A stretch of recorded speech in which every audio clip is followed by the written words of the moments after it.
बच्चों इस भाग में हम लोग शुक्राणु की संरचना के विषय में अध्ययन करेंगे। तो चलिए बच्चों हम लोग अध्ययन प्रारंभ करते हैं। बच्चों जो शुक्राणु होता है, जो शुक्राणु या जिसको हम स्पर्म बोलते हैं, शुक्राणु या जो स्पर्म होता है, आपको पता है बच्चों कि सेक्स के दौरान जो आपका शुक्राणु है, ठीक है बच्चों, वह 7 ml शुक्राणु निकलता है। और 7 ml शुक्राणु में शुक्राणुओं की संख्या कितनी होती है बच्चों? तो यह शुक्राणुओं की संख्या 2 से 3 मिलियन होता है।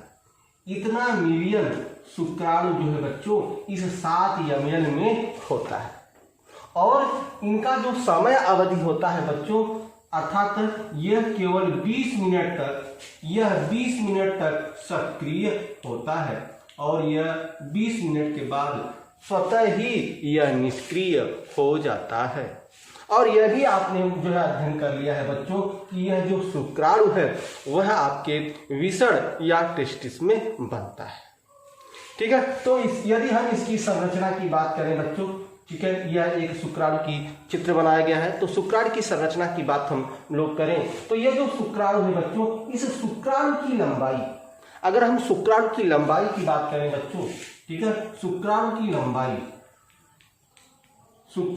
लंबाई कितनी होती है? अगर हम इसके लंबाई की बात करें तो इनका लंबाई जो है 60 माइक्रो होता है। ठीक है, अर्थात शुक्राणु की लंबाई जो है 60 माइक्रो में जो है इनकी पूरी लंबाई होती है। और जो यह शुक्राणु है, शुक्राणु में जो है पूरा जो शुक्राणु है, इस शुक्राणु को मुख्यतः 3 भागों में बांटा गया है। और इस जो शुक्राणु को ऊपर से एक प्लाज्मा झिल्ली द्वारा क्या होता है, यह प्लाज्मा झिल्ली द्वारा ढका होता है, जिसको हम कोशिका द्रव्य कहते हैं। तो ये देखिए, यह आपका प्लाज्मा झिल्ली है, जो यह आपका शुक्राणु है। शुक्राणु के चारों तरफ से यह कोशिका द्रव्य या कोशिका झिल्ली में जो है क्या होता है, यह इसके अंदर रहता है। अर्थात यह प्लाज्मा झिल्ली या कोशिका द्रव्य शुक्राणु को रक्षा प्रदान करता है।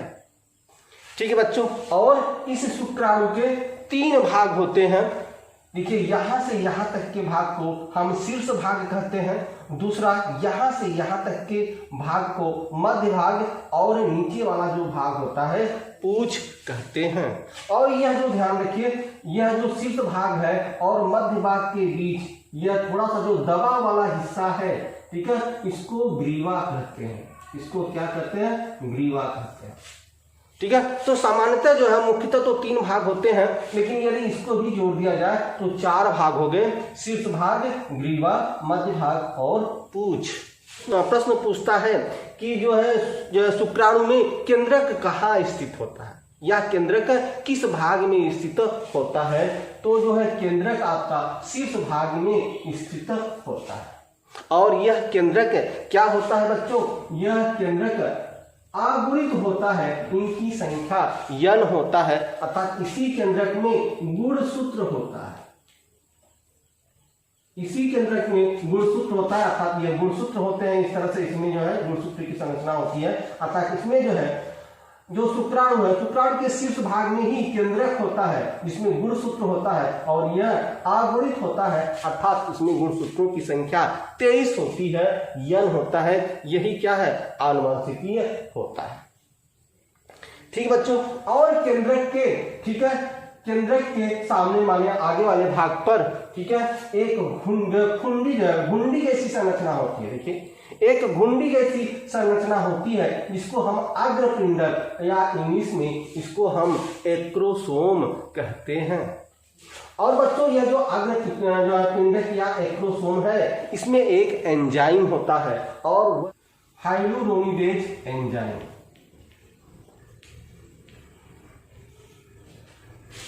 बच्चों यह हाइलुरोनिडेज एंजाइम कहाँ होता है? यह अग्रपिंडक या एक्रोसोम पर यह होता है। ठीक है, और यह जो आपका एंजाइम है, यह कार्य क्या करता है? बच्चों आपको पता है कि जब हम जब आपका शुक्राणु जो है, ठीक है, अंडाणु के पास पहुंचता है, तो मान लीजिए यह आपका अंडाणु है, ठीक है, और आपको पता है, आपने अध्ययन कर लिया है कि जो है अंडाणु के जो है एक बाहरी परत इस तरह से होता है, अंडाणु के चारों तरफ से एक बाहरी परत होता है और इस परत को हम बोलते हैं जोना पेलुसिडा।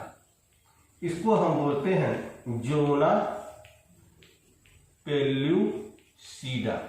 इसके विषय में बच्चों हम लोगों ने अध्ययन कर लिया है कि यह जोना पेलुसिडा होता है, ठीक है। और यह जो आपका एक्ट्रोसोम है, अग्रपिंडक है, जब यहाँ पर आता है, जब यह इस तरह से यहाँ पे आता है, ठीक है, यह जो है स्पर्म, तो यह जो आपका एक्ट्रोसोम है, अग्रपिंडक है, ठीक है, क्या होता है, इसी पर यह हार्मोन्स होता है हाइलुरोनिडेज। यह हार्मोन से क्या करता है, यह जो जोना पेलुसिडा है, ठीक है, इसको भेदने का काम करता है, अर्थात इसको गलाने का काम करता है और इसी को भेद कर यह अंदर चला जाता है। और ध्यान रखिएगा, एक जो है यह जो स्पर्म जाता है बच्चों, केवल इसका जो है अग्रभाग ही, अर्थात यहाँ तक का भाग ही इस जो है आपका अंडाणु में प्रवेश करता है। अन्य भाग, मध्य भाग और जो है आपका जो पूंछ भाग है, यह इसके बाहर रहता है, ठीक है। तो इस अंडाणु के अंदर केवल जो है आपका शीर्ष भाग ही प्रवेश करता है, अन्य मध्य और पूंछ भाग इस अंडाणु के बाहर ही होता है, ठीक है बच्चों। तो यह आपका हो गया कौन सा, शीर्ष भाग। शीर्ष भाग के बाद देखते हैं मध्य भाग। मध्य भाग में ही माइटोकांड्रिया स्थित होता है। यह भी प्रश्न पूछता है कि शुक्राणु में माइटोकांड्रिया कहाँ स्थित होता है, तो शुक्राणु में माइटोकांड्रिया मध्य भाग में स्थित होता है। जैसे आपने मछली देखा है, तो मछली में जो है शरीर पर छोटे छोटे रोए होते हैं, ठीक उसी तरह से इस मध्य भाग पर छोटे छोटे रोए होते हैं और इसी में माइटोकांड्रिया स्थित होता है।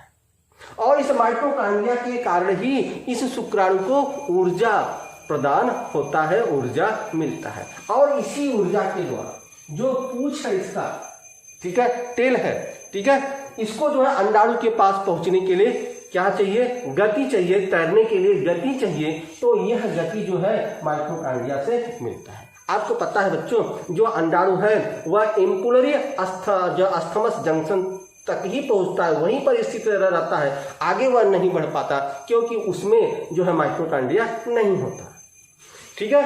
और यह जो शुक्राणु होता है, ठीक है, गर्भाशय से क्या करता है, गर्भाशय से गति करता हुआ, तैरता हुआ पहुंच जाता है इम्पुलरी अस्थमस जंक्शन पर। तो उसको गति करने के लिए, तैरने के लिए ऊर्जा चाहिए, और यह ऊर्जा कहाँ से मिलती है, यह ऊर्जा इसको माइटोकांड्रिया से मिलती है। इस पूंछ का कार्य है गति करना, ठीक है। तो इसी पूंछ के कारण जो है क्या करता है, वह गति करता है। तो इस तरह से जो है हमारा जो है पूरा जो है एक शुक्राणु की संरचना हुई, ठीक है बच्चों। और आपको पता है कि जब यहाँ पर यह पहुंच जाता है अपना जो है, क्योंकि यह अगुणित होते हैं, यह यन होता है संख्या, और आपका जो अंडाणु है उनमें भी यन संख्या होता है, तो यह यन मिलकर 2n अर्थात युग्मनज का निर्माण कर लेता है।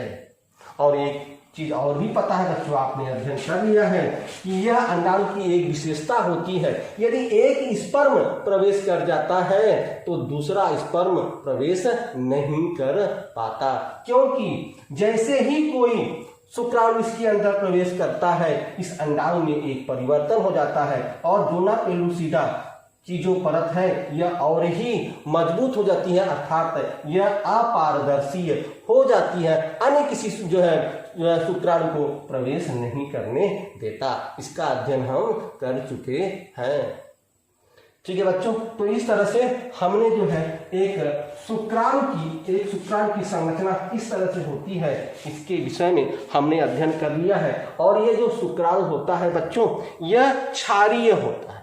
यह शुक्राणु जो है बच्चों वह क्षारीय होता है, शुक्राणु क्षारीय होता है। यह शुक्राणु जो है यह क्षारीय होता है और यह 7.3 से 7.5 होता है। 7.3 से यह 7.5 होता है शुक्राणु क्षारीय होता है, और आपको जो पता है बेजाइना क्या होता है, अम्लीय होता है। तो बेजाइना के या अम्लीय को यह जो है क्या करता है, समाप्त करता है। और आपको पता है कि जब स्पर्म, क्योंकि स्पर्म की संख्या 2 से 3 मिलियन होती है, आपने अध्ययन कर लिया है कि जब यह प्रवेश करते हैं, ठीक है, स्त्री के वेजाइना से, तो 2 या 3 मिलियन, सभी मिलियन जो है शुक्राणु उसमें प्रवेश नहीं कर पाते। 100 या 100 से कुछ अधिक ही जो है शुक्राणु प्रवेश कर पाते हैं। ठीक है, इसका अध्ययन हमने इसी अध्याय में किया है। यदि आपने अध्ययन नहीं किया है, ठीक है, तो जाके पहले उसका अध्ययन आप लोग कर लें। ठीक है, हमने निषेचन वाले जो है भाग में इसका अध्ययन किया है। चलिए बच्चों, ठीक है, यदि आपको यह वीडियो समझ में आता है तो लाइक, सब्सक्राइब और शेयर जरूर कीजिएगा। चलिए मिलते हैं हम आपसे अगले वीडियो में, तब तक के लिए बच्चों धन्यवाद।